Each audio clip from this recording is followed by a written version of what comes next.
بسم اللہ الرحمن الرحیم۔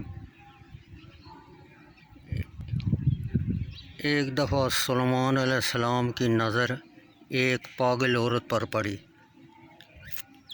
حضرت سلیمان علیہ السلام کی زبان سے نکل گیا کہ اس پاگل عورت سے کون شادی کرے گا۔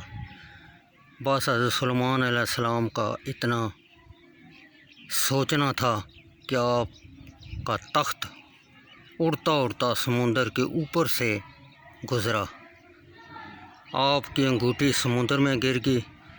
انگوٹھی گرتے ہی تمام مخلوق آپ کی شخصیت کو بھولنے لگی۔ اللہ کو آپ کا یہ سوچنا پسند نہ آیا۔ تخت بھی زمین کی طرف آنے لگا۔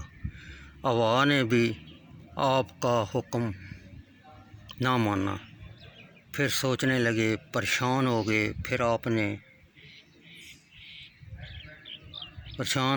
آپ سوچنے لگے کہ مجھ سے یہ کیا ہو گیا ہے۔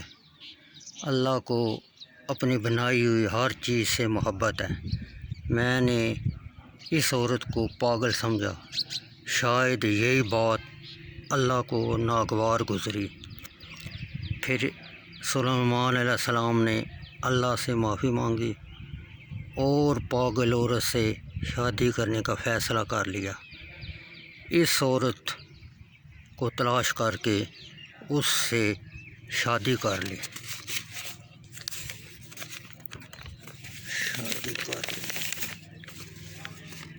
کچھ دن بعد آپ مچھلیاں پکڑ رہے تھے۔ ایک مچھلی پر آپ کی نظر پڑی، وہ بڑی چمک رہی تھی۔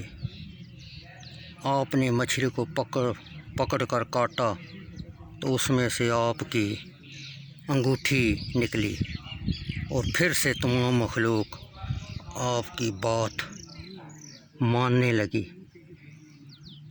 اللہ نے آپ کو معاف کر دیا۔